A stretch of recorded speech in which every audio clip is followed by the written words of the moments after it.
మోహిత. ఆయన సింహం యొక్క ఇవి స్కంధములు ఎలా ఉంటాయో అటువంటి స్కంధములు కలిగినవాడు. మదించిన ఏనుగు ఎలా నడుస్తుందో అట్లా నడిచేవాడు. విచ్చుకున్న పద్మాలు ఎలా ఉంటాయో అటువంటి కన్నులున్నవాడు.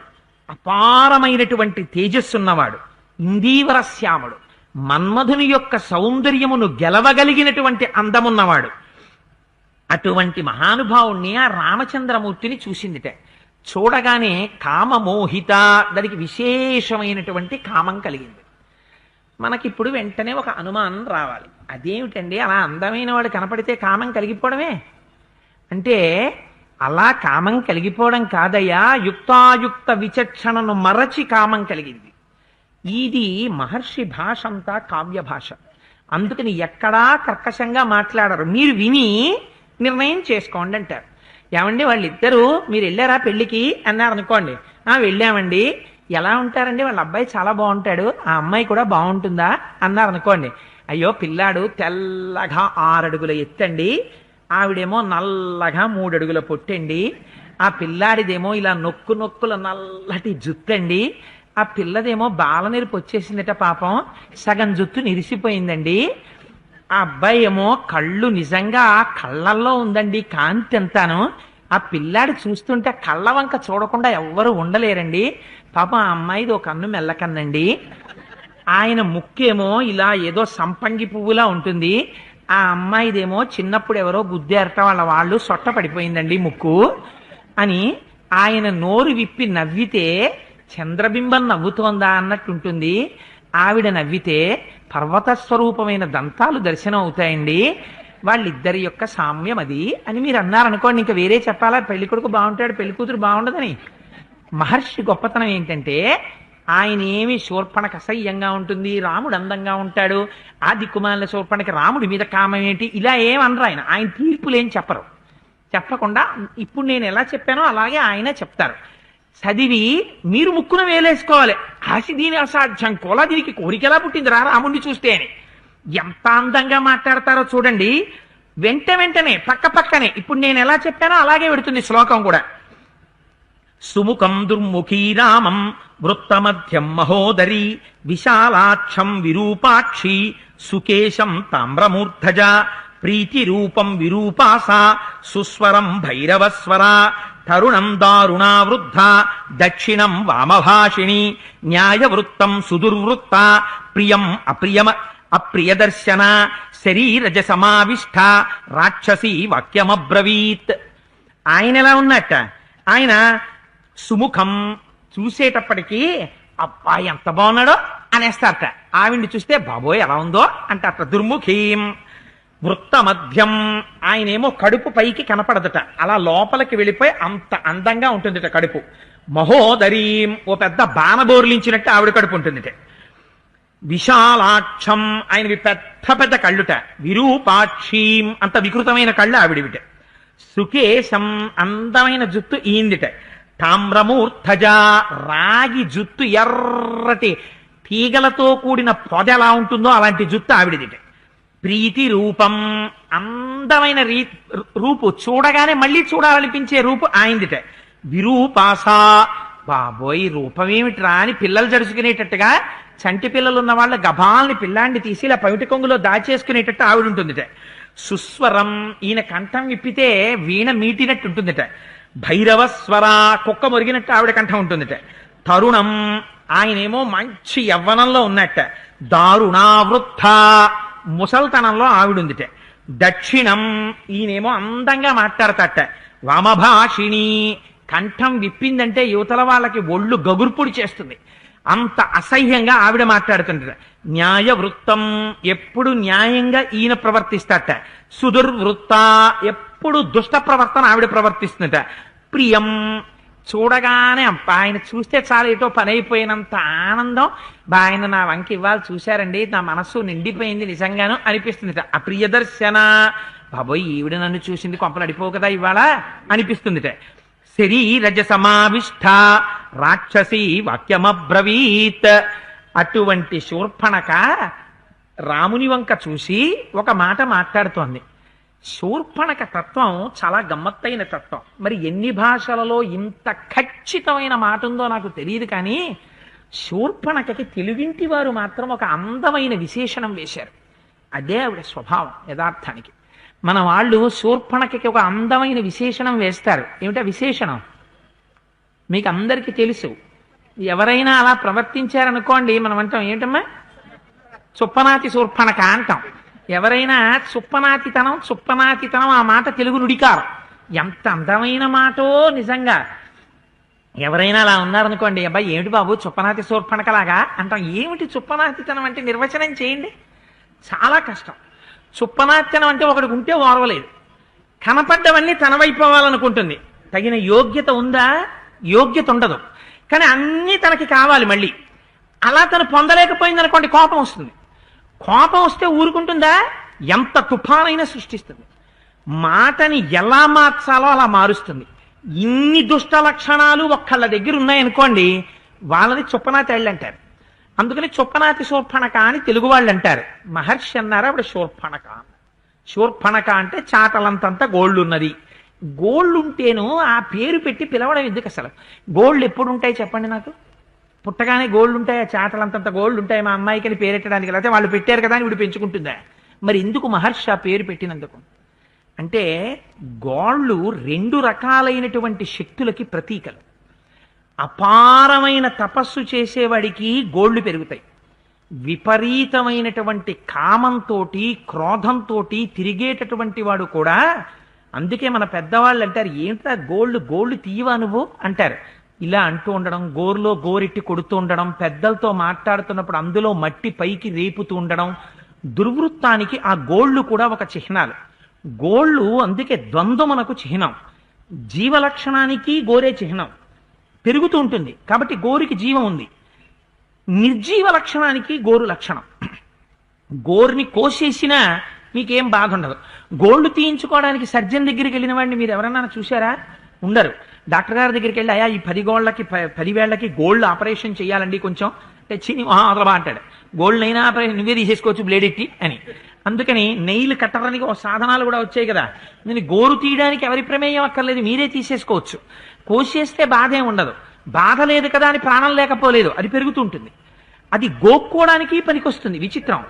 గోరు నేను ఉట్టినే అన్నాను అనుకోకండి, మహర్షి ఎందుకు పేరు పెట్టారో చెప్తున్నాను. కండూతి అంటారు. కండూతి అంటే గోక్కోవడం. గోక్కుంటే కండూతి. దీక్షలో ఉన్నవాడికి ఒక లక్షణం ఉంటుంది. నేను దీక్ష తీసుకున్నానండి అంటుంటారు. నేను 40 రోజులు దీక్ష తీసుకున్నానండి, అయ్యప్ప దీక్షలో ఉన్నాను అంటుంటారు కదా. దీక్షా స్వీకారం చేస్తే మొట్టమొదట చెయ్యవలసిన లక్షణం ఏంటంటే, దురద పెట్టినప్పుడు గోళ్లతో గోకకూడదు. అందుకని దుప్పి కొమ్ము దగ్గర పెట్టుకోవాలి ప్రతివారు. పెట్టుకుని ఎవరు మనందరం అక్కర్లేదు, దీక్ష తీసుకుంటే దుప్పి కొమ్ము దగ్గర పెట్టుకుని ఆ దుప్పి కొమ్ముతో గోక్కోవాలి. అందుకని కండూతికి పాండితికి రెండింటికి గోరే. దొరదెట్టినా దీంతోనే గోకుతాం. పాండిత్యం ఉండి పాండాహ అంటే జ్ఞానం, అపారమైన భక్తి ఉన్నప్పుడు ఈ గోరు ఉపయోగపడదు, లేనప్పుడు గోరు ఉపయోగపడుతుంది. జీవలక్షణానికి గోరు, నిర్జీవ లక్షణానికి గోరు, తపస్సుకి గోరు, కామక్రోధాలకి గోరు, ద్వంద్వములకు గోళ్లు చూపిస్తాయి. అవి చాటలంతంత ఉన్నాయి. చాట కూడా మళ్ళీ ద్వంద్వములకు ప్రతీక. చాట మంచికి పనికొస్తుంది, చాట చెడుకి పనికొస్తుంది. ఇంట్లో అంతా ఊడిచేసిన తర్వాత చీపురుతో చాట్లోకి ఎత్తేస్తారు. చీపురుతో చాట్లోకి ఎత్తేసిన దాన్ని పైనుంచి పోసేస్తే ఎవడి మీదన్నా పడింది అనుకోండి, దానివల్ల పెద్ద దెబ్బలాట వస్తుంది. చాట్లోకి ఎత్తేది పనికిరాని తిట్టుతారు. అదే చాట పనికొచ్చేది మిగుల్చుకోవడానికి పనికొస్తుంది. గమ్మత్తు. చాట్లో పెట్టి ఇలా చెరిగారనుకోండి, ఏమవుతుంది? పనికి మాలింది పైకి పోతుంది, పొల్లు పనికొచ్చేది ఉండిపోతుంది. అన్ని ద్వంద్వాలే. అందుకని ఎంత గొప్ప పేరేశారో చూడండి, శూర్పణఖ అన్నారు. ఈవిడ దగ్గర అన్నీ ఉంటాయి అలాంటివి. అందుకని మన తెలుగింటి వాళ్ళు ఇంత గొడవ ఎందుకని చుప్పనాతి అని తగిలించి అదిగో ఆ లక్షణంతో ఉండేటటువంటి స్వరూపం ఆవిడ. అందుకని ఇద్దరిని పోల్చారు. ఈయన ఏకమునందుంటాడు, ఎప్పుడు ఒకటే మాట, ఒకటే పత్ని, ఒకటే బాణం ఈయనవి. అన్ని రెండు కోరికలు, తీరకపోతే కోపాలు, అపారమైన క్రోధం, కామం, అహంకారం, మమకారం, సుఖం, దుఃఖం, కోరిక, ఏడుపు. ఈవిడవన్నీ తీరితే మొగుడు, తీరకపోతే చంపేసి వాడు రక్తం తాగేస్తాను. అన్ని శూర్పణఖలోనే కనపడతాయి మీకు. ఇది క్యారెక్టర్ ఎటువంటిదో చెప్పడానికి పేరు పెట్టేశారు. పేరు పెడితే ఆ పేరు గురించి మీరు ధ్యానం చేశారనుకోండి, రామాయణంలో గమ్మత్తు పేర్లన్నీ అలా ఉంటాయి. మళ్ళీ అసలు పేర్లు పరముగా రామాయణము అని మీరు చదివారనుకోండి, మళ్ళీ అదో కొత్త రామాయణం వస్తుంది అందులోంచి. నగరముల పేరు మీదుగా రామాయణము అని మీరు రామాయణం విన్నారనుకోండి, అదో కొత్త రామాయణం వస్తుంది మళ్ళీ అందులోంచి. అందుకని పేరు పెట్టడంలో ఎంత గమ్మత్తైన పేరు పెట్టారో చూడండి. శూర్పణఖ అని పేరు పెట్టారు. మీకు తెలిసిపోతుంది ఇప్పుడు ఆవిడ శీలం ఎటువంటిదో. ఆవిడ రాముడి దగ్గరికి వచ్చి ఒక మాట చెప్తోంది, ఇంత అందంగా ఉన్నావు, జటామండలం కట్టుకున్నావు, ఇంకొక పురుషుడు కూడా కనపడుతున్నాడు నీలాగే లక్ష్మణుడు. ఇక్కడ ఎవరితో అందవికారంగా ఒక స్త్రీ కనపడుతోంది. ఎవరావిడ? సీతమ్మ. లోకమంతటికి ఆవిడ సౌందర్య రాశి, ఈవిడకొక్కతే ఆవిడ అందవికారమైంది. ఎందుకని? చుప్పనాత్తనం. తను స్త్రీ, ఆవిడ స్త్రీ, ఆవిడ అందమని ఈవిడ అనలేదు. అందుకని ఏమిటా అందవికారమైన స్త్రీ? ఎంత గొప్పగా పేరు పెట్టి మాట్లాడిస్తున్నారో చూడండి మహర్షి. ఇది రచనా కౌశలం అంటే. అందుకని నువ్వెవరని అడిగింది. అడిగితే ఆయన అన్నారు, అనృతం రహి రామస్య కదాచిదపి సమ్మతం విశేషేణ శ్రమస్తస్య సమీపే స్త్రీజనస్య చ. ఎంత అంతమైన శ్లోకమో చూడండి. అబద్ధాలు ఎక్కువ ఎప్పుడు ఆడతారంటే, కామం లోపల ఉన్నది అని గుర్తు ఏమిటంటే ఆడవాళ్ళ దగ్గరికి వెళ్ళేటప్పటికే అబద్ధాలన్నీ ఆడతారు. అక్కర్లేని మాటలు 5 నిమిషాలు మాట్లాడి వచ్చేసేయవలసింది అరగంట మాట్లాడతాడు. ఎందుకు మాట్లాడతాడంటే, మళ్ళీ శాస్త్రంలో చెప్పారు మహానుభావులు, అది ఎందుకు వ్యసనం అలా మారిపోతుందో, ఎందుకు అలా. సరే, ఇప్పుడు నేను వాటన్నిటి గురించి స్పృశించదలుచుకోలేదు. అందుచేత ఆవిడ యొక్క శీలం ఎటువంటిదో, రాముడు ఎటువంటి వాడో చూడండి. అనృతం నహి రామస్య, ఆయనకు అబద్ధాలు ఆడడం ఇష్టం ఉండదు. కదాచిదపి సమ్మతం, స్త్రీ కదా, తనని కోరి వచ్చింది కదా అని లేనిపోని మాటలు మాట్లాడడం, స్త్రీల దగ్గర మాట్లాడడం, ఆశ్రమాల్లో మాట్లాడడం అసలు ఇష్టపడడం. అంటే తాను మాట్లాడకపోవడం కాదు, ఇతరులు అలా ప్రవర్తించినా రాముడు అంగీకరించాడు. అందుకని ఆయన ఉన్న మాట ఉన్నట్టు చెప్పాడు. నేను దశరథ మహారాజు గారి పెద్ద కొడుకుని, నన్ను రాముడు అని లోకం పిలుస్తుంది. నా తమ్ముడు లక్ష్మణుడు, భార్య సీతమ్మ. మేము ముగ్గురం తండ్రి గారి మాటకి కట్టుబడి అరణ్యానికి వచ్చాం. ఇక్కడ తాపసులమై ధర్మబద్ధమైనటువంటి జీవితాన్ని గడుపుతున్నాం. నా తమ్ముడు నా శుశ్రూష చేస్తున్నాడు, నువ్వెవరు అని అడిగాడు. ఆవిడంది, ఈయన గురించి చెప్పుకున్నటువంటి విధానాన్ని మీరు ఆలోచించండి, ఆవిడ చెప్పిన విధానాన్ని మీరు ఆలోచించండి, ఒక్కసారి వినండి అంతే. అసలు మామూలుగా వాల్మీకి మహర్షి అయితే ఇప్పుడు నేను చెప్పినట్టు చెప్పరుగా, ఆవిడ ఏం చెప్పిందో చెప్పి వదిలేస్తారు. దాన్ని బట్టి మీరు నిర్ణయం తీసుకోవాలి ఆ పాత్ర ఎటువంటిదో. అందుకే రామాయణం మీకు బాగా జీర్ణమైందనుకోండి, అవతల వారు మాట్లాడుతున్న మాటలు బట్టి వారి యొక్క మనస్థితిని అంచనా కట్టడం వచ్చేస్తుంది. ఎంత అందంగా చెప్తున్నారో చూడండి. అహం శూర్పణఖా నామ రాక్షసీ కామరూపిణి అరణ్యం విచరామీదమేకా సర్వభయంకరా. నా పేరు శూర్పణఖ, నాకు కామరూపం ఉంది. ఎందుకని? ఇప్పుడు ముసల్దానిగా కనపడుతోంది. కావాలంటే నేను కామరూపం పొందగలను, ఏ రూపమైనా నేను పొందేస్తాను. నేను చాలా భయంకరమైనటువంటి రీతిలో ఈ అరణ్యం అంతా తిరుగుతూ ఉంటాను. అంటే ఆవిడికి ధర్మం అక్కర్లేదు. రావణో నామ మే భ్రాత బలీయాన్ రాక్షసేశ్వర వీరో విశ్రవసో పుత్రో ఎదితే శ్రోత్రమాగత. విశ్రవసో బ్రహ్మ యొక్క కుమారుడైనటువంటి 10 తలలు కలిగినటువంటి రావణాసురుడు నా అన్నగారు, నేను ఆయన యొక్క చెల్లె. ప్రవృద్ధ నిద్రశ్చ సదా కుంభకర్ణో మహాబల. ఇంకో అన్నయ్య ఉన్నాడు నాకు, వాడు ఎక్కువ నిద్రపోతుంటాడు. వాడు గొప్ప రాక్షసుడు రావణుళ్లాగే. వాడి పేరు కుంభకర్ణుడు. విభీషణస్తు ధర్మాత్మ నతు రాక్షసచేష్టిత. కోడున్నాడు విభీషణుడు. పుట్టడం మాతో పుట్టాడు, ఎందుకు పనికి మాలిన వాడు, ఒక్క రాక్షస చేష్టితం వాడికి లేదు. వాడిదంతా ధర్మం ధర్మం ధర్మం అంటుంటాడు. అంటే ఆవిడికి ఎంత యావగింపో చూడండి ధర్మం ధర్మం అన్న వాడి పట్ల. అసలు ఎవరి గురించి చెప్పుకోవాలి? తాను ధర్మాత్మురాలైతే ముందు విభీషణుడి గురించి చెప్పుకోవాలి. గొప్పగా చెప్పుకున్నది రావణ కుంభకర్ణుల గురించి చెప్పింది. చెప్పి ఏమిటో ఎప్పుడు ధర్మం అంటూ తిరుగుతూ ఉంటాడు. ఒక్క రాక్షస గుణం లేదండి. మంచి తండ్రి కడుపున ఓ చెడ్డ కొడుకు పుట్టాడు అనుకోండి, ఇటు ఆయనకి ఎలా కొడుకు అయ్యాడోనండి, ఒక్కటి తండ్రి గారి గుణం లేదంటాం. అలా ఎంత బెంగగా చెప్పుకుందో. మా రాక్షస కులంలో పుట్టాడు అన్నగారు, ఎందుకు ఒక్క రాక్షస గుణం లేదు, ఎప్పుడు ధర్మం ధర్మం అని తిరుగుతూ ఉంటాడు. అంటే ఆవిడ స్వరూపం ఎటువంటిదో మీరు ఆలోచన చెయ్యండి. ఇంకా ప్రఖ్యాత వీర్యౌచారణే భ్రాతరౌ కరదూషణౌ యుద్ధంలో గొప్పగా యుద్ధం చెయ్యగలిగినటువంటి ఖరదూషణులు కూడా నా అన్నలు. తానహం సమతిక్రాంత రామత్వా పూర్వదర్శనాత్ సముపేతాస్మి భావేన భర్తారం పురుషోత్తమం. నేను ప్రపంచంలో ఎవ్వరినీ లెక్క పెట్టను, స్వేచ్ఛా విహారిని. అలా తిరుగుతూ ఉంటాను అరణ్యాల్లో. ఇవాళ నాకో కోరిక కలిగింది, నిన్ను చూస్తే నిన్ను భర్తగా పొందాలి అని నాకు కోరికగా ఉంది అని తలిపి తిప్పింది. తిప్పేటప్పటికీ సీతమ్మ కనపడింది. ఆయన చెప్పారుగా ఈవిడ నా భార్య, నా తమ్ముడు అని. వెంటనే ఆవిడికి కడుపులో మంట వచ్చింది. ఇంత అందమైన పెళ్ళం ఉంటే నన్నెందుకు ఏలుకుంటాడు అని. అందుకని ఆవిడ వంక చూసేటప్పటికి వెంటనే కడుపులోంచి అసూయ పైకొచ్చింది. ఆవిడ పాపం ఒక మాట ఏం మాట్లాడలేదు. సీతమ్మ అలా నిలబడిపోయి చూస్తోంది ఆశ్చర్యంగా. చూస్తుంటే అంది, వికృతాచ విరూపాచ నచేయం సదృశీ తవ అహమేవా నిరూపాతే భార్యారూపేణ పశ్యమాం. ఈవిడెవరు ఇంత అసహ్యంగా ఉంది? చూస్తేనే అబ్బా కారం పెట్టేస్తోంది బాబు. ఈవిడ నీకు తగింది కాదు, ఈవిడ నీ భార్య. ఛ, విడిచిపెట్టి అవతల బారే, నీకు తగిందాన్ని నేను. చక్కగా నువ్వు నన్ను కానీ స్వీకరించావా, నేను మొట్టమొదట చేసే పని ఏమిటో తెలుసా? ఈవిడ్ని తినేస్తాను, వాణ్ణి తినేస్తాను. ఆ తర్వాత మనిద్దరం స్వేచ్ఛగా ఈ అరణ్యాల్లో హాయిగా విహరిద్దాం. తమ్ముడితో కలిసి భార్యతో కలిసి అరణ్యానికి వచ్చిన ధర్మాత్ముడు అన్నగారు. ఇంత వృద్ధురాలు ఒక రాక్షసి యొక్క వ్యామోహంలో పడి ఆవిడ్ని చూసి అబ్బా ఎంత బాగున్నావో అనిపోతాడు, ఆవిడితో ఉండిపోతాడని. అలాగే అంటే ఆవిడ తినిపెట్టేస్తుంది పాపం సీతమ్మని లక్ష్మణుణ్ణి. ఎంత చుప్పనాటితనమో, ఎంత అర్థం లేని మాటలో చూడండి. నిజంగా శూర్పణఖవి ఇంత అర్థం లేని మాటలు మాట్లాడితే నిజంగా యువతల వాడికి ఎంత కడుపు మండిపోవాలి. స్వభావాన్ని అర్థం చేసుకోవడంలో రామచంద్రమూర్తి ఒక గొప్ప సైకియాట్రిస్ట్. ఆయన గమనించారు, ఇది చాలా దుర్వృత్తితో కూడుకుని ఉంది, పైగా విశేషించి నా యందు కామమును పొందింది. విశేషమైన కామము పురుషుని యందు పొందినటువంటి స్త్రీ యుక్తాయుక్తములను మరిచి నోరు తెరిచి అడిగినప్పుడు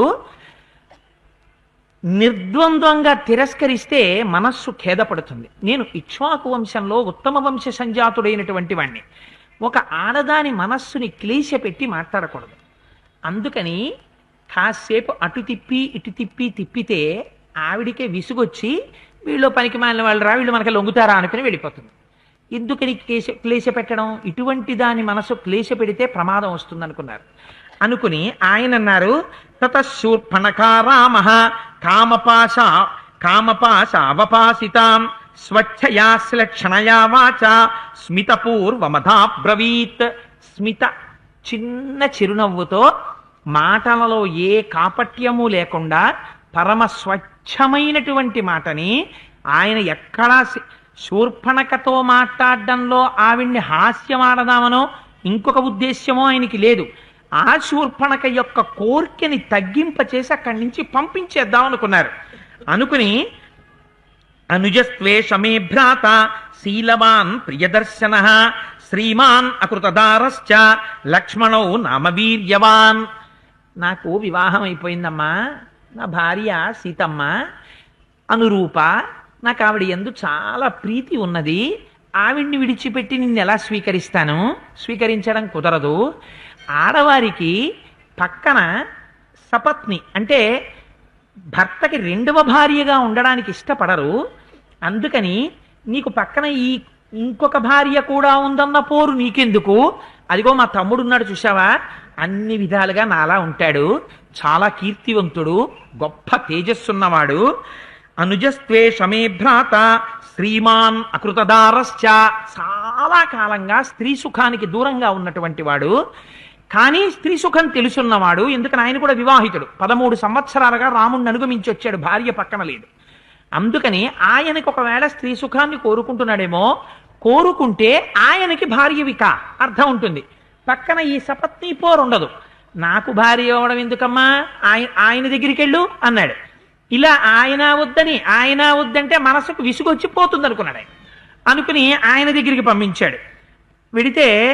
వెళ్ళి ఆయన దగ్గరికి వెళ్ళింది. ఇంతకన్నా సభాముఖంగా ఎలా చెప్పాలో నాకు అర్థం కావట్లేదు. నిజంగా ఒక స్త్రీ ఒక పురుషుణ్ణి వ్యామోహించి వస్తే నాకు మా ఆవిడుంది, అలా మా తమ్ముడు ఉన్నాడు, ఒక్కడైనా వెళ్ళంటే అక్కడికి ఒక స్త్రీ వెళ్ళిపోయి మళ్ళీ అతన్ని అడగడం అంటే ఇంకా ఆవిడ శీలం ఎటువంటిదో మీరు ఆలోచించవచ్చు మహాప్రభో. ఇంకా ఈ ఒక్క వాక్యం కన్నా నేను ఇంకేం చెప్పదలుచుకోలేదు. అందుచేత అపూర్వీ భార్యయాచార్ధి తరుణ ప్రియదర్శన అనురూపశ్చ తే భర్త రూపస్య చ భవిష్యతి.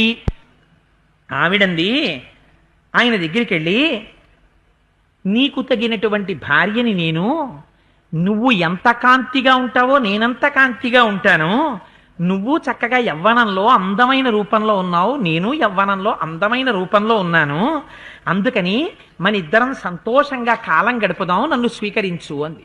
అంటే లక్ష్మణుడు అన్నాడు, ఆయన గమనించాడు, అన్నగారు అలా మాట్లాడాడంటే అన్నగారి హృదయం తను కూడా మళ్ళీ రాముడి దగ్గరికి పంపించేయాలి, షటిలాడుకున్నట్టు పంపించేస్తే ఆవిడ ఇద్దరూ పనికి మాలిన వాళ్ళని నిర్ణయించుకుని వెళ్ళిపోతుంది అక్కడి నుంచి. ఆవిడ మనస్సులో భావం కలగాలనుకున్నాడు. కానీ రాముడు మాట్లాడినంత అందంగా మాట్లాడడం పాపం లక్ష్మణుడికి వస్తుందా? ఆయన ఒక చిన్న మాట గబుక్కునన్నాడు. ఆయన అన్నాడు, కథం దాసస్య మే దాసి భార్యా భవతుమిచ్చసి సోహమార్యేణ పరవాన్ భ్రాత్రా కమలవర్ణిని. పైగా ఇది దైవకార్యం. అలా ఆవిడ మనసు నొచ్చుకుంటేనే రామరావణ సంగ్రామం జరుగుతుంది. అందుకని మాటలను అలా పలికిస్తున్నారు దేవతలు. లక్ష్మణుడు అన్నాడు, నేనే ఓ దాసుణ్ణి, నాకున్న పని ఏమిటంటే ఓ గుణపం తట్టా పట్టుకుని ఆయన పిలిస్తే గబగబా వెళ్ళి పళ్ళు కందమూలాలు తేవడం. నన్ను కట్టుకుంటే నువ్వేమవుతావు? నువ్వో దాసి అవుతావు. నేనో దాసుడు, నువ్వో దాసి, మన ఇద్దరం ఏం చేస్తూ ఉండాలి?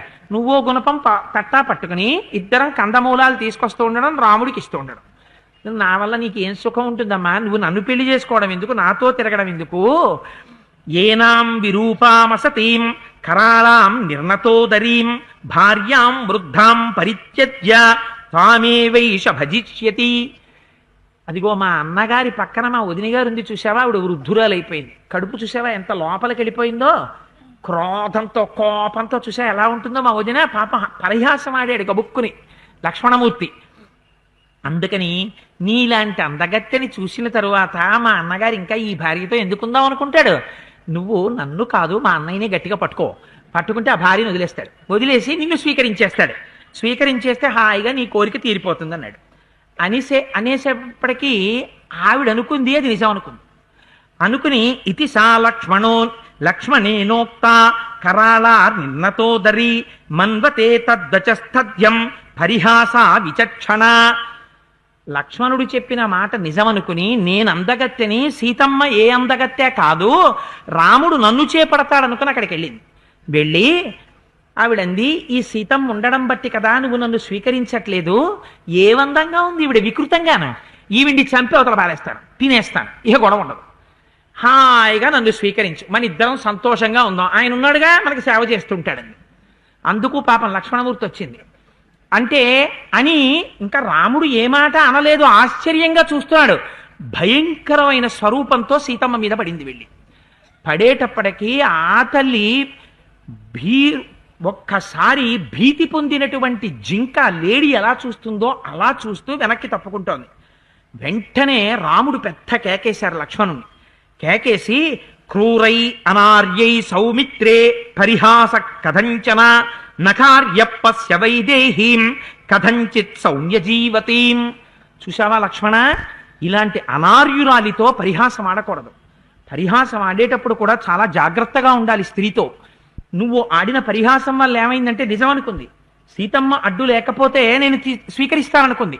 సీతమ్మని చంపడానికి వెళ్ళిన అదృష్టవశాత్తు సీతమ్మ బతికింది, ఇంకొక పెద్దగంతేస్తే మేరడిపోను, అందుకని బతికింది. ఇంకా ఇటువంటి స్త్రీని ఉపేక్షించకూడదు.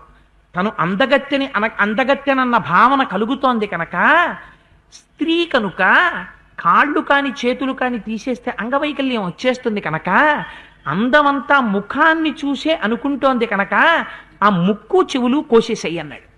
అనేసరికి లక్ష్మణుడు గబగబా వచ్చి రాముడు కూర్చున్న ఆసనం పక్కన ఒక పెద్ద ఖడ్గం ఉంది, ఆ ఖడ్గం తీసి ఆవిడ ముక్కట్టుకున్నాడు, లటక్కన కోసేశాడు, రెండు చెవులు కోసేశాడు. కోసేసేటప్పటికో రక్తం వర్షం పడిపోయినట్టు పడిపోతోంది. ఆ వర్షం పడిపోతున్నటువంటి రక్తంతో పెద్ద పెద్ద కేకలేస్తూ అరుపులరుస్తూ పరిగెత్తి ఆ లోపల వనంలో తన అన్నగారు ఉన్నాడు ఖరదూషణులు, వాళ్ళ దగ్గరికి వెళ్ళి ఆయన కూర్చున్న చోటుకి వెళ్ళి కింద పడింది. కింద పడేటప్పటికి ఆయన ఏమిట్రా ఇంత పెద్ద శబ్దం వచ్చిందని పక్కన చూశాడు శూర్పణఖ. చూసి ఆయన అన్నాడు, ఇదేమిటి ఇలా ఉన్నావు, ముక్కు కోయించేసుకున్నావు, చెవులు కోయించేసుకున్నావు, అంత నెత్తురు కారిపోతోంది. తన పక్కన నిశ్శబ్దంగా వెళ్ళిపోతున్నటువంటి కాలత్రాచుని తన గోటితో గీరిన వాడెవరు అని అడిగాడు. వాడికి ఎంత మదమో చూడండి. తెలిసి తెలిసి కాలపాశాన్ని మెడకి బిగించుకుంటున్నవాడెవరు, ఎవడు నీతో పరిహాసమాడాడు, నిన్ను ముట్టుకున్నవాడెవడు అని అడిగాడు. ఈవిడేదో మహాపతివ్రతలాగా. నిన్ను ముట్టుకోవడమే కాదు, నీ ముక్కు చెవులు కోస్తాడా, ఎవడు వాడు? వాడు ఈ పృథివీ మండలంలో ఎక్కడున్నా బ్రతకడం, నా బాణముల చేత వాడి రక్తాన్ని బయటికి తీస్తాను. వాడు నేల మీద పడిపోయి ఉండగా క్రూర మృగాలు వాడి శరీరాన్ని తినేస్తాయి. ఇప్పుడే చెప్పు ఎక్కడున్నాడో వాడు, ఎవడు నీ జోలికి వచ్చిన వాడన్నాడు. వాడికి ధర్మం తెలిసుంటే వాడు ఒక మాట అడగాలి, ఏమని, ఎందుకు కోసేశారే, ఎవరు కోసేశారు నీ ముక్కు చెవులని అడగాలి. వాడు ఆ మాట లేదు. ఈవిడేదో మహాపతివ్రత అయినట్టు, ఈవిడి జోలికి ఎవరో వచ్చేసినట్టు, అందుకని తను రక్షించాలన్నట్టు, పావుని గీరిన వాడెవరు, పాశాన్ని తగిలించుకున్న వాడెవరు, వాడి పేరు చెప్పు చంపేస్తానన్నాడు. అంటే ఈవిడికి ఇంకా రాముడి మీద ఉన్నటువంటి వ్యామోహం వదలలేదు. ఇంత ముక్కు చెవులు కోయించేస్తే ఏమనాలి, ఇది శూర్పణఖ యొక్క శీలం. ఎంత గమ్మత్తైన శీలమో చూడండి. ఎలాగైనా రాముణ్ణి తను పొందాలి, లేకపోతే ఆ రాముడు శరీరంతో ఉండకూడదు, ఆ రాముడి నెత్తురన్నా తాగాలి, రాముడికి భార్య అన్నా కావాలి. రెండే. స్త్రీ మనస్సు ఎంత కఠినమవుతోందో చూడండి, రాక్షసి హృదయం. ఆవిడంది ఇంకా వ్యామోహం తీరక, తరుణౌ రూప సంపన్నౌ సుకుమారౌ మహాబలౌ పుండరీక విశాలాక్షౌ చీరకృష్ణాజినాంబరౌ ఫలమూలాశనౌ దాంతౌ తాపసౌ ధర్మచారిణౌ పుత్రౌ దశరథస్యాస్తాం భ్రాతరౌ రామలక్ష్మణౌ గంధర్వరాజ ప్రతిమౌ పార్థివ్యసజనాన్వితౌ దేవౌ వా మానుషౌ వా తౌ న తర్కయితుముత్సహే తరుణీరూప సంపన్న సర్వాభరణభూషిత దృష్టా తత్ర మయా నారీ తయోర్మధ్యే సుమధ్యమా తాభ్యాముభాభ్యాం సంభూయ ప్రమదామధికృత్యతాం ఇమామవస్తాం నీతాహం యథానాథా సతీ తథా ఏష మే ప్రథమ కామః కృతస్థా తత్వయా భవేత్ తస్యాస్తయోశ్చరుధిరం పిబేయమహమాహవే అంది కరుడితోటి. అన్నా ఏం చెప్పమంటావు? తరుణౌ రూప సంపన్నౌ సుకుమారౌ మహాబలౌ చీరకృష్ణాంజి అని పుండరీక విశాలాక్షౌ చీరకృష్ణాజినాంబరౌ. అక్కడ ఇద్దరు అన్నదమ్ములున్నారు. ఇక్కడికి దగ్గరలోనే ఒక వాళ్ళు ఒక చక్కటి ఆశ్రమాన్ని నిర్మించుకున్నారు. మంచి యవ్వనంలో ఉన్నారు. నారచీరలు కట్టుకున్నారు, కృష్ణాజినం పైన వేసుకున్నారు. ఎంత అందంగా ఉన్నారో తెలుసా? కందమూలాలు తింటున్నారు, తాపసులుగా ఉంటున్నారు, ధర్మంతో ప్రవర్తిస్తున్నారు. దశరథ మహారాజు గారి కొడుకులమని చెప్పారు. వాళ్ళ పేర్లు రామలక్ష్మణులు. గంధర్వులని చెప్పాలో, వాళ్ళు రాజకుమారులని చెప్పాలో, వాళ్ళ కాంతి చూస్తే అసలు నాకు నిజంగా ఏమని చెప్పాలో తెలియట్లేదన్నయ్య, అంత అందగాళ్ళు వాళ్ళిద్దరు అంది. ఏమిటి, ముక్కు చెవులు కోసేసిన వదల్లా ఇంకా కామం అని అంత అందంగా ఉంటారు. కానీ వాళ్ళు నన్ను ఇలా ఎందుకు చేసేశారో తెలుసా అన్నయ్య? వాళ్ళ మధ్యలో ఒక స్త్రీ ఉంది, చాలా అందంగా ఉంటుంది. ఆవిడ వల్ల నా ఈ ముక్కు చెవులు కోసేశారన్నయ్య అంది. ఆవిడ కారణం సీతమ్మ. సీతమ్మ అసలు సీతమ్మ నోరు విప్పి మాట్లాడిన ఒక్క మాట ఏదైనా ఉందా అక్కడ? కానీ సుప్పనాతితనం లోపల ప్రవేశిస్తే ఎవరి వైపుకి తిప్పిందో చూడండి. ఎందుకు ఇంత కోపం? వాళ్ళంత అందగాళ్ళు ఎందుకు తనని స్వీకరించట్లేదు? ఆవిడ ఉండిపోయింది. ఆ సీతమ్మ ఉండబట్టి రాముడు స్వీకరించట్లేదు నన్ను, ఇది కడుపులో మంట. అందుకని ఆవిడ వైపుకి తిప్పింది. తిప్పి ఆ స్త్రీ కారణంగా నేను ఇటువంటి పరాభవం అనుభవించాను. ఇప్పుడు ఈ స్త్రీ జ్ఞాపకం రాగానే రాముడి మాటలు జ్ఞాపకం వచ్చాయి. అనురూప, నాతో పాటు అనువర్తించేటటువంటి పతివ్రత, అందుకని నేను వేరొక భార్యని స్వీకరించనన్నాడు. అందుకని అటువంటి భార్య ఇంకొక భార్యని స్వీకరించనన్నాడు. కాబట్టి అటువంటి భర్త ఆవిడకు ఉండకూడదు. ఎటువంటి దుష్టాలోచన వచ్చేసిందో చూడండి. అన్నయ్య నాదొక్కటే కోరిక, ఆ రాముడు తనకి దక్కడని జ్ఞాపకానికి వచ్చింది. ఆయన చెప్పిన మాట గుర్తొచ్చి, నువ్వు ఆ రాముణ్ణి సంహరించాలి. ఆయనలోంచి నురగతోటి బుడగలతోటి వేడి నెత్తురు బయటికి వస్తుంటే దోషుళ్లతో తాగాలనుంది అన్నయ్య నాకు, నువ్వు ఆ కోరిక తీరుస్తావా అంది. అంటే కరుడు అన్నాడు, అయ్యయ్యో నువ్వు ఈ కోరిక అడగడం నేను తీర్చకపోవడమా, ఉత్తర క్షణం తీరుస్తాను నీ కోరిక అని 14 మంది సైన్యాధిపతుల్ని పిలిచాడు. మీరు ఉత్తర క్షణం బయలుదేరండి, శూర్పణఖ మీకు మార్గం చూపిస్తుంది. మీరు వెళ్ళి ఆ ఆశ్రమాన్ని గుర్తుపట్టండి, గుర్తుపట్టి రామలక్ష్మణులు ఇద్దరిని సంహరించండి. ఏదో వీడు చాలా తేలిగ్గా ఎవరినో చంపేయమని చెప్పినట్టు చెప్పించాడు. చెప్పేసి వాళ్ళే మునులా అంత తేలిగ్గా వీడి చేతిలో చనిపోవడానికి, వాళ్ళిద్దరినీ తీసుకురండి ఇక్కడికి, మా చెల్లెలు వాడి నెత్తురు తాగుతుందన్నాడు. అంటే ఆ 14 మంది అగ్నిహోత్రంలో పడే మిడతల్లా శూర్పణఖ వెంట బయలుదేరారు. మేము 14 మంది వెడుతున్నాం, తాపసౌ ధర్మచారిణౌ అంది కదా, అందుకని తేలిగ్గా చంపేయచ్చు అనుకున్నారు. అనుకుని వాళ్ళు పెద్ద పెద్ద కేకలేస్తూ రాముడు ఉన్నటువంటి ఆశ్రమానికి వెళ్ళారు.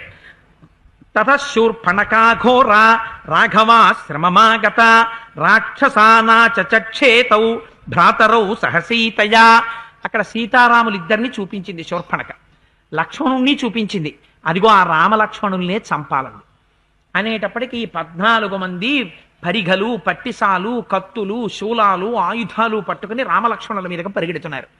రాముడు అన్నాడు, లక్ష్మణ నువ్వు ఒక్కసారి ఈ సీతమ్మ పక్కన నిలబడితే ఈ 14 మంది సంగతి నేను చూస్తానన్నాడు.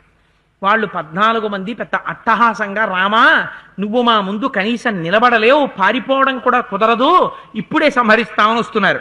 గృహీత్తధనురాయమ్య లక్ష్యనుద్దిశ్య రాక్షసాన్ ముమోచ రాఘవో బాణాన్ వజ్రాని వశతక్రతు. ఇంద్రుడి చేతిలోంచి వజ్రం ఎలా విడువబడుతుందో అలా రాముడు బాణములను ధనస్సుకి సంధించి విడిచిపెట్టాడు. రాముడు విడిచిపెట్టినటువంటి బాణములకు వాళ్ళ గుండెలకి ఉన్నటువంటి కవచములు పిట్లిపోయి లోపలికి వెళ్ళి భూమిలో గుచ్చుకున్నాయి. ఆ బాణాలు గుచ్చుకుని భూమిలోకి వెళ్ళిపోతే నెత్తురు ఓడిపోతూ పెద్ద పెద్ద నోళ్లు తెరిచి కేకలేస్తూ 14 మంది భూమి మీద పడి మడిచిపోయారు. చూసింది శూర్పణఖ, పెద్ద నోరు తెరిచి పెద్ద పెద్ద అరుపులు కేకలతో మళ్ళీ వెళ్ళి గభాల పడిపోయింది కరుడి దగ్గర. పడిపోయేటప్పటికీ ఈయన మళ్ళీ చూశాడు, ఇడు ఇలా గభాల మళ్ళీ పడిపోయింది అనుకున్నాడు. అనుకుని ఇప్పుడే కదా 14 మందిని పంపించాను నీ ముక్కు చెవులు కోసిన వాళ్ళని చంపమని, మళ్ళీ వచ్చి ఇలా పడిపోయావు నీకేమైందని అడిగాడు. అడిగితే ఆవిడండి, పంపించావు లేవయా 14 మందిని రామలక్ష్మణుల్ని చంపమని, వాళ్ళే మామూలు వాళ్ళు అనుకుంటున్నావా, అపారమైనటువంటి తేజోమూర్తులు, 14 మందిని ఒక్క క్షణంలో చంపేతలు పారేశాడు రాముడు. నువ్వు ఏదో రాముణ్ణి చూస్తే చాలా తేలిక అనుకుంటున్నావు. మయితే యజ్జనుక్రోశో యధిరక్షస్సుతేషు చ రామేణ యదితే శక్తి తేజోవాస్తి నిశాచర దండకారణ్య నిలయం జహిరాక్షసకంటకం.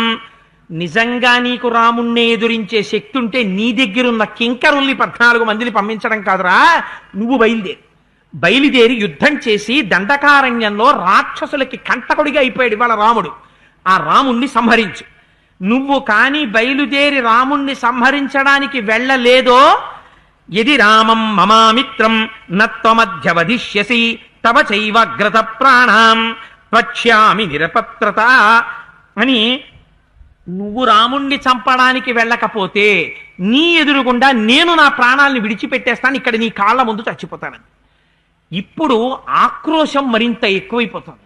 ఎక్కువైపోగానే కరుడు ఒక్కసారి ఆలోచించాడు, నేను వెళ్ళాలా, ముక్కు చెవులు కోసేశారని ఇది ఓ వెర్రింకిలేస్తోంది కానీ అని. ఆవిడికి వేరొకరు వెళ్ళేంతసేపు ఓర్చుకునేంత శక్తి లేదు ఇంకా శూర్పణఖకి. నువ్వు తొందరగా కరుడే వెళ్ళి రాముణ్ణి సంహరించాలి, ఇది ఆవిడ ఆక్రోశం. వెళ్ళాలంటే ఏం చేయాలి, ఆయనలో పౌరుషం రెచ్చగొట్టాలి. అందుకని కరుణ్ణంది, శూరమానీ నశూరస్త్వం మిథ్యారోపిత విక్రమ మానుషౌయో నశక్నోషి హంతుం తౌ రామలక్ష్మణౌ. అస్తమానం నా దగ్గరికి వచ్చి నేను శూరుణ్ణి, నేను వాణ్ణి చంపాను వీణ్ణి చంపాను అని చెప్తావేమిట్రా, ఉట్టిది నువ్వెక్కడ శూరుడివి, నీకేం చేత కాదు, చెప్పాగా రాముడు మహావీరుడని, లే పారిపో ఎక్కడికైనా అంది. అంటే ఏమనిపిస్తుంది ఇప్పుడు వాడికి, చిన్నోర్మై నేను ఎడతాను, ఎందుకు వెళ్ళలేను, రాముడేంటి అంటాడు కదా, అలా అనిపించాలి. అందుకని ఇంకా కూర్చుంటామే, లేచి పారిపో, నువ్వు ఎలాగో చంపలేవు రాముణ్ణి. రామేణ యదితే శక్తి తేజో నాస్తి నిశాచర దండకారణ్య నిలయం జహితం కులపాంసన. ఆ రాముడి ఇక్కడికి వచ్చి దండకారణ్యంలో ఉన్నటువంటి రాక్షసులందరినీ సంహరించడానికి సిద్ధపడిపోయాడు. నువ్వు ఎలాగో చంపలేవు, అందుకని రాక్షసులందరినీ పట్టుకుని అరణ్యం ఖాళీ చేసేసి పారిపోండి మీ అందరూ అంది. మీ అందరైనా బతుకుతారా, మీరు రాముడి తేజస్సు తట్టుకోలేరంది. అనేసరికి వాడికి ఎక్కడ లేని ఉక్రోషం వచ్చింది. ఉక్రోషం వచ్చి, అంత మాట అంటావా, చూడు నేను ఇప్పుడే బయలుదేరుతాను, నేనేమనుకుంటున్నావో, నేను కాని యుద్ధానికి బయలుదేరానంటే నా ముందు దేవేంద్రుడు కూడా వజ్రం పట్టుకుని రథంలో నిలబడినా సరే సంహరిస్తాను. మృత్యుదేవతకి మృత్యువును నేనే రథమెక్కి ఖడ్గం చేత్తో పట్టుకుని యుద్ధానికి బయలుదేరిన నాడు నా ముందు నిలబడగలిగినటువంటి వాడు ఉండడు. అందుకని శూర్పణఖ బయలుదేరుతున్నానన్నాడు. తయా పురుషిత పూర్వం పునరేవ ప్రశంసిత అబ్రవీద్దూషణం నామ ఖరస్సేనాపతిం తదా 14 సహస్రాణి మమ చిత్త అనువర్తినాం రక్షసాం భీమవేగానాం సమరేష్వనివర్తినాం. అంతకు ముందు నిందించింది, ఇప్పుడు పొగుడుతోంది. నువ్వురా అన్నయ్య రాక్షసుడి అంటే, నీ ముందు రాముడు ఎక్కడ నిలబడతాడు రా, బయలుదేరి వెళ్ళి రాముడిని చంపేసేయండి. ఆవిడికి ఒక మాట లేదు, ఆవిడ మాటలో ఒక నిలకడ లేదు. ఆవిడికి కావలసింది ఆవిడ ప్రయోజనాన్ని ఆవిడ సాధించుకోవాలనేటటువంటి కరడు కట్టినటువంటి పాశవికత ఉంది. అటువంటి స్త్రీ కనుక అప్పుడే పొగిడితే కరుడు గమనించలేకపోయాడు. గమనించలేక 14,000 మంది రాక్షసులతో కలిసి రథం ఎక్కి బయలుదేరుతున్నాడు. అది బంగారంతో చేయబడినటువంటి రథం. అంత గొప్ప రథాన్నెక్కి, గుర్రాలు పూంచిన రథం ఎక్కి, కోదండాన్ని చేత్తో పట్టుకుని తన సేనాపతులందరితో కలిసి 14,000 సైన్యంతో కదులుతున్నట్ట. ఈ కరుడు చంపాడు, ఎంతమంది ఋషుల్ని చంపాడో. ఆ కరదూషణులు ఇద్దరూ అసలు మరణిస్తారా అని బెంగ పెట్టుకున్నారు ఋషులు. అందుకని ఆయన బయలుదేరుతున్నట్ట, రథం ఎక్కి నిలబడ్డాడంతే. తత్రయాంతం బలంఘోరం అశివం శోణితోదకం అభవర్షన్ మహామేఘ స్తుములో గర్భభారుణ. గాడిదలు ఎలా అయితే బూడిద రంగు ఎర్రటి రంగులో ఉంటాయో అటువంటి మేఘాలు ఆకాశంలోకి వచ్చేయట. వచ్చి ఎర్రటి నీటిని వర్షించేయట పైనుంచి. ఆ ఎర్రటి నీరు వచ్చి అదంతా వర్షంలా పడింది. అది భయంకరమైనటువంటి దుశ్శకునం. అటువంటి శకునం కనపడింది. నిపేతుస్తొరగాస్తస్య రథయుక్త మహాజవాహ సమే పుష్పచితే దేశే రాజమార్గే ఎదృచ్ఛయా. చాలా సమతలంగా ఉంది భూమి, పువ్వులు జల్లినటువంటి రాజవీధి. అలా వెడుతున్నటువంటి గుర్రాలు, ఆ రథానికి కట్టినటువంటి గుర్రాలు తొట్రుపడి ముందుకు పడి పైకి లేచి నడిచాయి. అలా నడిస్తే ఆ రథం ఎక్కి వెళ్ళినటువంటి వీరుడిహే తిరిగి వెనక్కి రాడు. శ్యామం రుధిరపరి అలాత చక్ర ప్రతిమం పరిగృహ్య దివాకరం. సూర్యుడి చుట్టూ పరివేషం ఏర్పడింది. నల్లటి వలయం, దాని చుట్టూ ఎర్రటి కాంతితో ఏర్పడుతోంది. దీన్ని అలాత చక్రం అంటారు. అంటే మనం దీపావళి నాడు కాకర పువ్వొత్తులు అట్టుకుని చిన్నపిల్లలు వెలిగించి ఇలా తిప్పుతూ ఉంటారు. తిప్పుతుంటే గిరగిరగిరగిర తిప్పుతుంటే అగ్నితో కూడినటువంటి చక్రం ఏర్పడినట్టుగా ఉంటుంది పైనుంచి చూసేటటువంటి వాళ్ళకి. అలాంటి చక్రం సూర్యుడి చుట్టూ ఏర్పడిందిట. అది నలుపు ఎరుపు రంగులతో ఉంది. అలా రంగుతో కూడినటువంటి సూర్యుడిని చూస్తే యుద్ధానికి బయలుదేరే ముందు ఎవరు బయలుదేరుతున్నప్పుడు అలా జరిగిందో ఆయన ఇంకా ప్రాణములతో తిరిగి వెనక్కి రాడు. అందుచేత దుశ్శకునం కనపడిందో. తతోత్థజముపాగమ్య హేమదండం సముచ్ఛ్రితం సమాక్రమ్య మహాకాయ స్తతో గృధ్ర సుదారుణ. ఒక పెద్ద గ్రద్దొకటి ఆకాశంలో ఎగురుతూ వచ్చింది. వచ్చి బంగారు దండమునకు ధ్వజం ఎగురుతోంది. ఆ దండం మీద ఒక్కసారి పైన వాలి లేచిపోయింది. గ్రద్ద వాలిందా పరమ అశుభం. బభూవతిమిరం ఘోర ఉద్ధతం రోమహర్షణం దిశో వా విదిశో వాపి నచ వ్యక్తం చకాసిరే. దిక్కులు విదిక్కులు అన్ని అకారణంగా చీకటితో నిండిపోయాయి. నిత్యాశుభకరాయుద్ధే శివాఘోర నిదర్శనా నేదుర్బలస్యాభిముఖం జ్వాలోద్గారిభిరాననై. నక్కలు నోట్లోంచి అగ్నిహోత్రం కక్కుతూ ఎదురుగుండా వచ్చి పెద్ద ఏడుపు లేచి అరిచాయి. అలా అగ్నిహోత్రాన్ని కక్కుతూ అరిస్తే ఎవరికి ఎదురొచ్చాయో వాళ్ళు ఇంకా తిరిగి ఇంటికి వెళ్ళరు. అందుకని అలా నక్కలు ఎదురొచ్చాయి. ఇన్ని శకునములు ఎదురొస్తున్నా వాడు మాత్రం తెలుసుకోలేకపోయాడు. ఇన్ని జరుగుతున్నాయి, మృగాలు అరుస్తున్నాయి, పక్షులు అరుస్తున్నాయి, ఆకాశం చీకటి కమ్మేస్తోంది. కాబట్టి ఈ యుద్ధం పరమ ప్రమాదకరమైనటువంటి యుద్ధం, నేను చెయ్యకూడదు అని తెలుసుకోలేదు. మహోత్పాతానిమాన్ సర్వాన్ ఉద్ధితాన్ ఘోరదర్శనాన్ నచింతయామ్యహం వీర్య బలవాన్ దుర్బలానివా.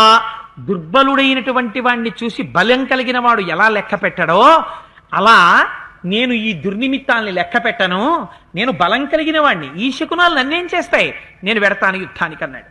అని బయలుదేరి వెళ్ళాడు. వెడితే ఆయన చుట్టూ స్వేనగామి పృథుగ్రీవో యజ్ఞశత్రుర్విహంగమ దుర్జయక్కర వీరాక్ష పరుష కాలకార్ముక మేఘమాలీ మహామాలీ సర్వాస్యో రుధిరాచన ద్వాదశైతే మహావీర్యా ప్రతస్తురభితకరం మహాకపాల స్థూలాక్ష ప్రమాధీ త్రిశిరాస్తథా చత్వారయేతే సేనాన్యో దూషణం పరితోయయు. 12 మంది రాక్షస సేనానులు కరుడి చుట్టూ నించున్నారు. 3 వాడితో పాటుగా దూషణుడు, త్రిశిరస్కుడు, ప్రమాధి, స్థూలాక్షుడు, మహాకపాలుడు మొదలైనటువంటి భయంకరమైనటువంటి రాక్షసులు కూడా బయలుదేరారు. వీళ్ళందరూ వెడుతున్నారు. ఈ దుశ్శకునములన్నింటినీ చూశాడు. పక్షులు చిత్ర విచిత్రమైనటువంటి కూతలు కూస్తున్నాయి. పర్ణశాలలో ధనస్సు పెట్టుంది, బాణాలు పెట్టున్నాయి. భూమి ఒక్కసారి కంపించింది. కంపించడంలో బంగారు పిడి కలిగినటువంటి ధనస్సు ఎగిరిగిరి పడుతోంది. బాణముల చుట్టూ ధూమం ఆవరించింది. వెంటనే లక్ష్మణుణ్ణి పిలిచాడు రాముడు. శకున శాస్త్రం అంతా ఉంటుంది రామాయణంలో. పిలిచి అన్నాడు, లక్ష్మణ, నిష్కారణంగా పర్ణశాలలో ఉన్నటువంటి ధనస్సు భూమి కంపిస్తే ఎగిరిగిరి పడుతోంది, బాణముల చుట్టూ ధూమం ఆవరిస్తోంది. అంటే గొప్ప యుద్ధం వస్తోందని తాము ఉత్సాహంతో ఉబికి ఉబికి పడుతున్నాయి ధనుర్బాణములు.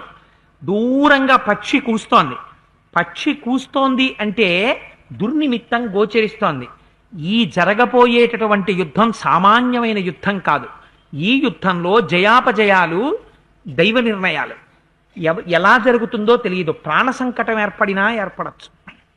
అంత ఘోరమైన యుద్ధం జరగబోతోంది. అందుకని లక్ష్మణ, నువ్వు వెంటనే ఒక పని చెయ్యి. ఎంత కంగారుగా చెప్పాడో చూడండి. రాముడు అసలు ఎప్పుడూ ఇంత కంగారుగా మాట్లాడ్డు. నాకు ఎడమ భుజం అదురుతోంది, నాకు ఎడమ భుజం అదురుతోంది కనుక ఖచ్చితంగా యుద్ధంలో మనం గెలుస్తాం అనుకుంటున్నాను. నీ ముఖాన్ని చూస్తే చాలా కాంతివంతంగా ఉంది. యుద్ధానికి వెళ్ళేటటువంటి వాడి ముఖంలో కాంతి తగ్గిపోతే మరణిస్తాడు. నీ ముఖం కాంతివంతంగా ఉంది కనుక ఈ యుద్ధంలో మనం గెలుస్తాం. కానీ లక్ష్మణ, నువ్వు తొందరపడు. తస్మాత్ గృహీత్వా వైదేహీం శరపాణిర్ధనుర్ధర గుహామాశ్రయ శైలస్య దుర్గాం పాదపసంకులాం. నువ్వు వెంటనే ధనుర్బాణాల్ని చేత్తో పట్టుకుని సీతమ్మని తీసుకుని ఎవరికి చూసినా కూడా కనపడనంతగా చెట్లతో కప్పబడినటువంటి ఒక పర్వత గుహలోకి వెళ్ళిపో. లక్ష్మణుడికి ఒక లక్షణం ఉంది, ఎప్పుడు రాముణ్ణి రక్షించుకోవాలని.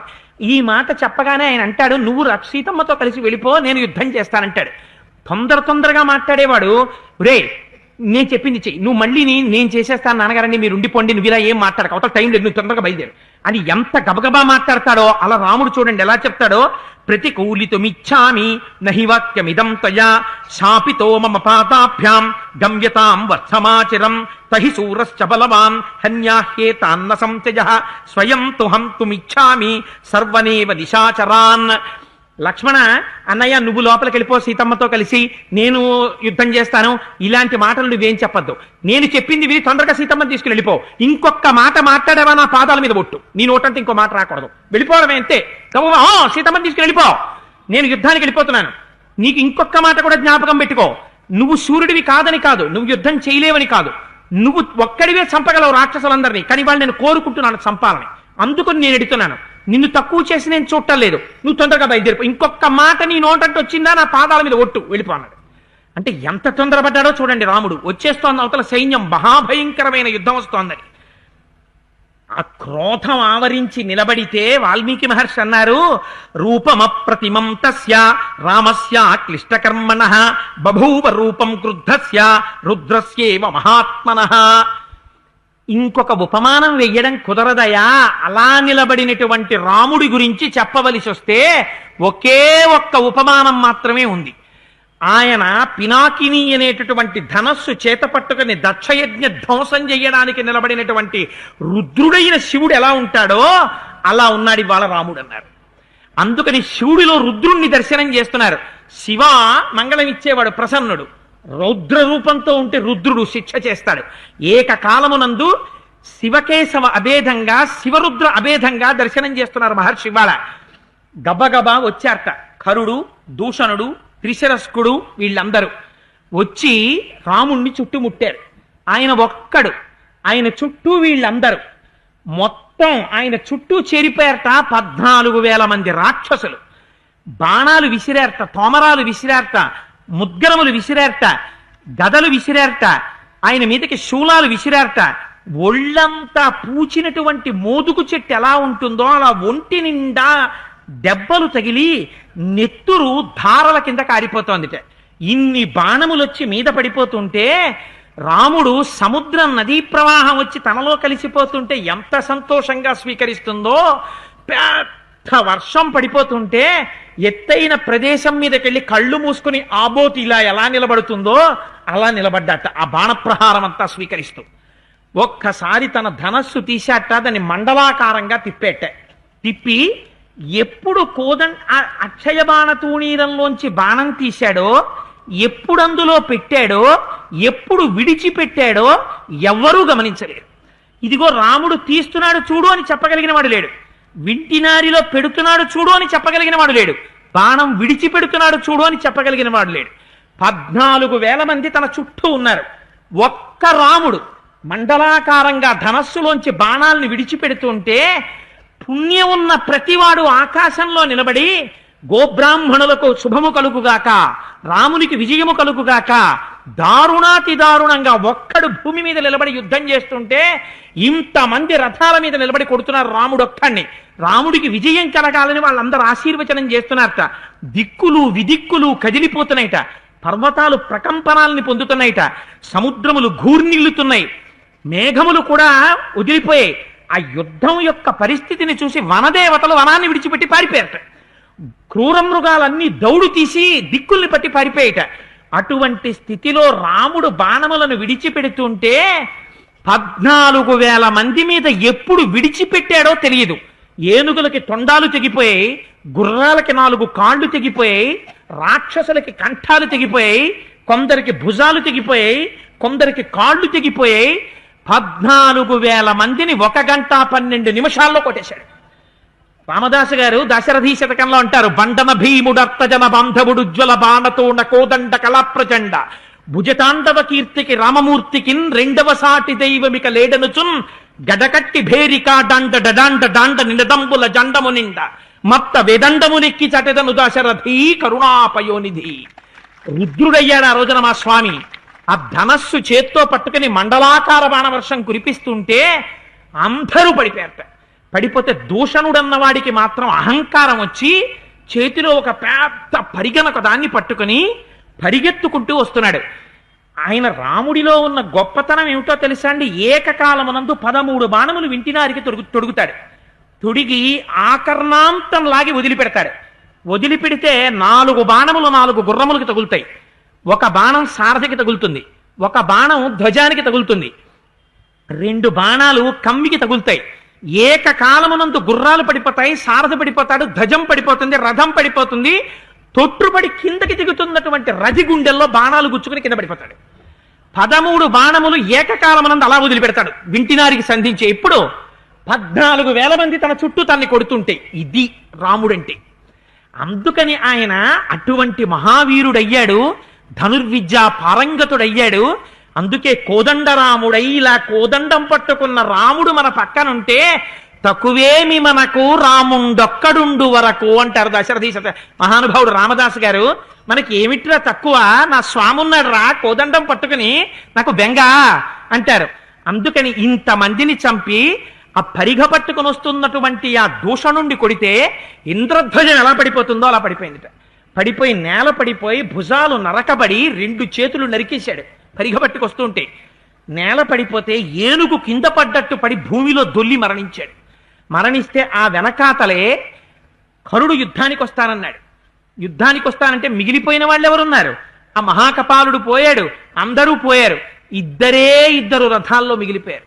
ఒకడు కరుడు మిగిలిపోయాడు, 2వ వాడు కరుడు యొక్క సేనాని అయినటువంటి త్రిశరస్కుడు మిగిలిపోయాడు. కరుడు యుద్ధానికి వెళ్తుంటే త్రిశరస్కుడు అన్నాడు, మహానుభావ, నేను బతికుండగా మీరు యుద్ధానికి వెళ్ళడం ఏమిటి? ఇవాళ మీరు ఒక విచిత్రాన్ని చూడాలి. త్రిశిరస్కుడు వెళ్లి రాముణ్ణి సంహరించడమో, రాముడి చేత త్రిశిరస్కుడు సంహరింపబడడమో ఏదో ఒకటి జరగాలి. నన్ను ఆశీర్వచనం చేసి పంపండి అన్నాడు. వెళ్ళు అన్నాడు వీడు. వెళ్ళి రా అని వీడు అనలేదు, వెళ్ళన్నాడు. అంతే, వెళ్ళాడు వాడు. మృత్యువుని ఎదుర్కొన్నాడు, వెళ్ళాడు. మహానుభావుడికి ఆయనకి ఎంతసేపు త్రుటిలో కొట్టవతల పారేశారు. త్రిశిరస్కుణ్ణి పడిపోయాడు. కరుడు లేచాడు. లేచి యుద్ధానికి వస్తున్నానన్నాడు అని భయంకరమైనటువంటి యుద్ధం చేశాడు రామచంద్రమూర్తితో. చేసి ఆయన మణికట్టుతో ఆ పిడికిలితో వింటినారిలో బాణములను తొలుగుతుంటే అపారమైన లాఘవంతో తన రథంతో దగ్గరికి వచ్చి ఆయన పిడికిలి మీద కొట్టాడు. కొట్టేటప్పటికి ఆ వింటినారి తెగిపోయింది, ధనస్సు విరిగిపోయింది. విరిగిపోగానే వాడు ఉత్తరక్షణం పరమవేగంతో ఎదురొచ్చి రాముడి యొక్క గుండెల మీద బాణాలు పెట్టి కొట్టాడు. ఆ కవచం పిట్లిపోయి కిందకి జారి పడిపోయింది. పడిపోగానే రాముడి గుండెల మీద బాణాలతో కొట్టాడు. కొడితే రాముడిలోంచి రక్తం పర్వతంలోంచి సెలయేళ్లు కారినట్టుగా కారిపోతోంది. కారిపోతున్నా ఇంత మాత్రం కూడా విచలితుడవలేదుట. ఒక్కసారి తన పక్కన అగస్త్య మహర్షి ఇచ్చినటువంటి వైష్ణవ ధనస్సుని స్వీకరించారు. స్వీకరించి చేత పట్టుకుని కరుడితో ఒక మాట చెప్తారు. రామచంద్రమూర్తి మాట్లాడినటువంటి మాటలు అంతిమ తీర్పు పడగొట్టే ముందు మనం జీవితంలో ఎర్రసిరాతో అండర్లైన్ చేసి వీటిని జాగ్రత్తగా జ్ఞాపకం పెట్టుకోవాలి. ఆయన అంటారు, ఉద్వేజనీయో భూతానాం నృశంస పాపకర్మకృత త్రయాణామపి లోకానాం ఈశ్వరోపి నతిష్టతి. వాడు 3 లోకములను పరిపాలించగలిగినటువంటి సమర్థుడైన పాపకర్మాలను చేస్తున్నటువంటి వాడు మాత్రం బ్రతకడు.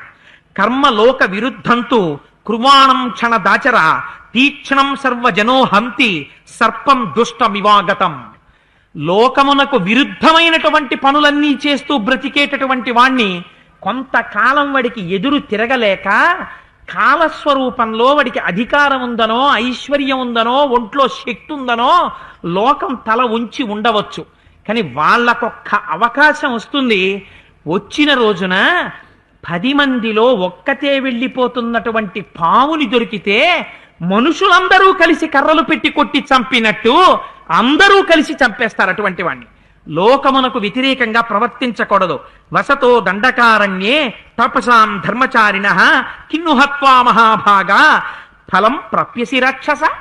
ఎక్కడో పర్ణశాలలో కూర్చుని తపస్సు చేసుకునేటటువంటి ఋషుల మీద నీకెందుకు ఆగ్రహం? వాళ్ళని ఎందుకు బాధ పెట్టావు? ఆ బాధ పెట్టినటువంటి ఫలితాన్ని ఖరా నువ్వు ఇప్పుడు అనుభవిస్తావు. అవశ్యం లభతే జంతు ఫలం పాపస్య కర్మణ ఘోరం పర్యాగతే కాలే ద్రుమాహ పుష్పమివార్తవం. ఋతువు వచ్చినప్పుడు ఏ ఋతువులో ఏ చెట్టు పువ్వు పుయ్యాలో అలా ఆ చెట్టు ఆ ఋతువులో పువ్వు పూస్తుంది. ఈ ఋతువులో మామిడి చెట్టు పువ్వు పుయ్యాలి. మనం వెళ్ళి ఓ మామిడి చెట్టు పువ్వు పుయ్యమే అని అడగక్కర్లేదు. ఆ ఋతువు దానికి తెలుసు, పూసేస్తుంది. అలా పాప ఫలితాన్ని ఎప్పుడు ఇవ్వాలో పరమేశ్వరుడికి తెలుసు. ఆయన ఇవ్వడం సిద్ధం చేసిన నాడు ఫలాన్ని అనుభవించాలి. అందుకని నువ్వు ఇంతకాలం చేసినటువంటి పాపాలకి ఫలితంగా నీ కుత్తుకని కత్తిరిస్తున్నాను. నీ ఒంట్లోంచి వేడి నెత్తురు ప్రవహిస్తుంటే ఏ భూమిని ఇంతకాలం బాధ పెట్టావో ఆ భూమిని నెత్తురు త్రాగుతుంది. ఏ ఋషుల్ని ఇంతకాలం బాధ పెట్టావో అటువంటి నీ జీవుడు రాక్షసులందరితో కలిసి నరకలోకానికి పోతాడు. అందుకని ఖరా నిన్ను సంహరించడానికి సిద్ధపడుతున్నానన్నాడు. నువ్వు క్షత్రియుడవై పుట్టి నిన్ను నువ్వు పొగుడుకుంటున్నావు. నువ్వు క్షత్రియాధముడవు. నిన్ను పొగుడుకుంటావేంటి? చూడు, ఉత్తర క్షణంలో నిన్ను నిగ్రహిస్తాను. ఈ గదాదండం యమపాశం, దీన్ని తట్టుకోగలిగిన వాడు ఉండడు. ఈ గదని విడిచిపెడుతున్నానన్నాడు అని కరుడు గదని విడిచిపెట్టాడు. ఆ గద వస్తున్నప్పుడు అడ్డొచ్చినటువంటి చెట్లని కూడా కాల్చుకుంటూ వస్తోంది. రాముడు చూశాట, వైష్ణవ ధనస్సులో ఏకకాలమునందు కొన్ని బాణములను సంధించి విడిచిపెట్టాడు. అసలు ఆయన వరకు రాకుండానే మార్గమధ్యంలోనే ఆ గద తుత్తునీయలైపోయింది. అయిపోయిన తరువాత వాడి అయినటువంటి బాణములను, కొన్ని బాణముల యొక్క సమూహాన్ని తీసుకుని ఏకకాలమునందు వింటినారికి సంధించి విడిచిపెట్టాడు. విడిచిపెట్టడంలో ఆ పైన ఉన్న ధ్వజం పడిపోయింది, రథం పడిపోయింది, గుర్రాలు పడిపోయాయి, సారథి పడిపోయాడు. కరుడి యొక్క గుండెల్లోకి బాణాలు గుచ్చుకున్నాయి. నెత్తురు కారిపోతోంది. కారిపోతూ ఇంకా అంతిమ క్షణాలు వచ్చేస్తున్నాయన్న ఆక్రోశంతో అక్కడ ఉన్న ఒక పెద్ద సాలవృక్షాన్ని పిరికించాడు. పెరిగించి రాముడి మీదకొచ్చి ఆ చెట్టుని పారేద్దామని వస్తున్నాడు. రాముడు నారాచ బాణములతో ఆ చెట్టుని ముక్క ముక్కలుగా ఖండించాడు. ఖండించి కరుడు యొక్క శరీరంలోకి కొన్ని బాణాలు కొట్టాడు. కొడితే నీటి బుగ్గలోంచి నీరు పైకొచ్చినట్టు వాడి శరీరంలోంచి నెత్తురు ఏరుగా కన్నాల్లోంచి కారిపోతోంది. వాడు దగ్గరకు వచ్చి రాముడి మీద పడబోయాడు. పడబోతే నెత్తురోడిపోతూ పుల్లటి కంపుతో ఉన్నటువంటి కరుడు యొక్క శరీరం తన మీద పడుతుంటే అలా పడడం ఇష్టం లేక రాక్షసుణ్ణి నిగ్రహించడం కోసమని ఒక్కసారి 2-3 అడుగులు అటు ఇటు రాముడు కదిలేట. అలా కదిలితే విలువిద్యలో కోదండం పట్టుకున్నవాడు దోషం చేసినట్టు. అలా వెనక్కి అడుగులు వెయ్యకూడదు. అలా వేస్తే చేతకాక పౌరుషం లేక వెనక్కి తగ్గినట్టుగా లెక్క కడతారు. అందుకని ఉత్తరాఖండలో దెప్పి పొడిచారు లవకుశులు. ఆ చెప్పావులేవయ్యా రాముడి గురించి, కరుడితో యుద్ధం చేసినప్పుడు 3 అడుగులు వెనక్కి వేశాడన్నారు. కానీ రాముడు దోషం చెయ్యలేదు.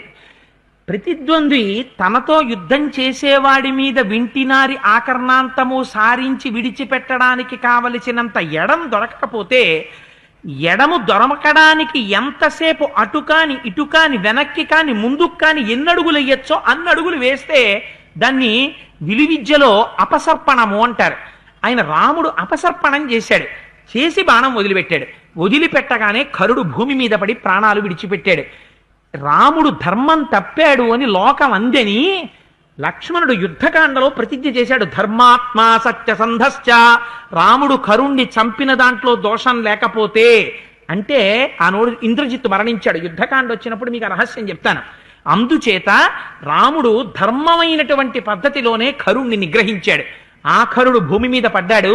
పడి ప్రాణములను విడిచిపెట్టాడు. విడిచిపెట్టగానే రాముడు ఆ చుట్టూ ఉన్నటువంటి ఋషులందరూ పరుగు పరుగున వచ్చారట. ఇంతమందిని 14,000 మంది రాక్షసుల్ని, కరదూషణుల్ని, త్రిశిరస్కుణ్ణి, ఇంతమంది రాక్షసుల్ని అర్థాధిక ముహూర్తేన రామేణ నిశితైశ్చరై 14 సహస్రాణి రాక్షసాంభైవ కర్మణాం కరదూషణ ముఖ్యానాం నిహతాని మహాహవే. అర్ధాధిక ముహూర్తము అంటే 1 గంట 12 నిమిషాలు. 1 గంట 12 నిమిషాల్లో 14,000 మందితో కలిపి ఇంతమందిని చంపేశాడు. చంపేసి వెనక్కి వస్తుంటే దేవదుందుబులు మోగాయి. పైనుంచి పుష్ప వృష్టి కురిసింది. ఆ ఋషులందరూ గబగబా పరిగెత్తుకొచ్చారు. ఎంతో సంతోషంతో గుహలోంచి సీతమ్మ చూస్తోందిట. ఆ పొదల్లోంచి ఇలా ఇలా ఇలా ఇలా చూస్తోంది. ఎందుకని? అప్పటి వరకు ఆవిడకి లోపల ప్రాణం లేనట్టే ఉందిట. ఎందుకని? ఉత్కంఠ అంటారు. అప్పుడు అసలు మనం ఎవరో మనం మర్చిపోతాం. ఒక దేవతా దర్శనం చేయడానికి వెళ్ళామనుకోండి, ఆనంద నిలయంలో ఆ చెక్క దాటి ఇలా చూసేటప్పటికి 7 కొండల వాడు ఎదురుగుండా కనపడుతున్నాడు అనుకోండి, అబ్బా స్వామి గోవిందా గోవిందా అంటూ ఆ కిరీటం, ఆ శిరస్సు, ఆ హారాలు, ఆ చతుర్భుజాలు, ఆ శంఖచక్రం, ఆ పట్టుపంచ, ఆ నందక ఖడ్గం, ఆ తొడలు, ఆ పాదాలు, ఆ కవచాలు, ఆ తులసి, ఆ వనమాల, పైనుంచి వేసినటువంటి తోమాల, ఇవన్నీ దర్శనం చేస్తూ మనని మనం మరిచిపోతూ అక్కడే దృష్టిండిపోయి గోవింద గోవింద గోవింద గోవింద వెనకవాడు తోస్తుంటాడు. మనం వెళ్ళిపోతుంటాం, దగ్గరకు వెళ్ళిపోతుంటాం, ఆపాదమస్తకం ఇలా చూసేస్తుంటాం. ఆ సాలగ్రామమాల ఇవన్నీ కనపడతాయి. జరగండి జరగండి అని వాళ్ళు ఇటు తోసేస్తారు. ఇటు తిరిగి నడవం, ఇటే గోవింద గోవింద గోవింద గోవింద అని నడుస్తుంటాం. వాళ్ళు తోస్తుంటారు. మన ముందు వాళ్ళు తోస్తుంటారు, వెనక వాళ్ళు తోస్తుంటారు. చివరకు వచ్చేస్తాం, ఇంక ఇటు తిరిగితే ఆయన కనపడడు. అందుకని అలాగే గోవింద గోవింద అంటుంటే అక్కడ ఉన్న ఆయన మీ వెనక వాళ్ళు రావాలి జరగండి అని ఇటు తోసేస్తాడు. అప్పుడు ఆ ఘంటామంటపం దగ్గరికి వెళ్ళి నమస్కారం చేసి అప్పుడోసారి ఇటు క్యూలో ఉన్న వాళ్ళని, బయట ఉన్న వాళ్ళని, నాతో వచ్చిన వాళ్ళు ఎక్కడున్నారు, మా ఆవిడ ఎక్కడుంది, మా పిల్లలు ఎక్కడున్నారని బాహ్యస్మృతిలోకి వస్తాడు. అలా సీతమ్మ గుహలోంచి రాముడు అమ్మో ఏది అమ్మో ఎన్ని బాణాలే. ఆవిడ ఇప్పటి వరకు వినడమే తన భర్త యొక్క గొప్పతనం గురించి.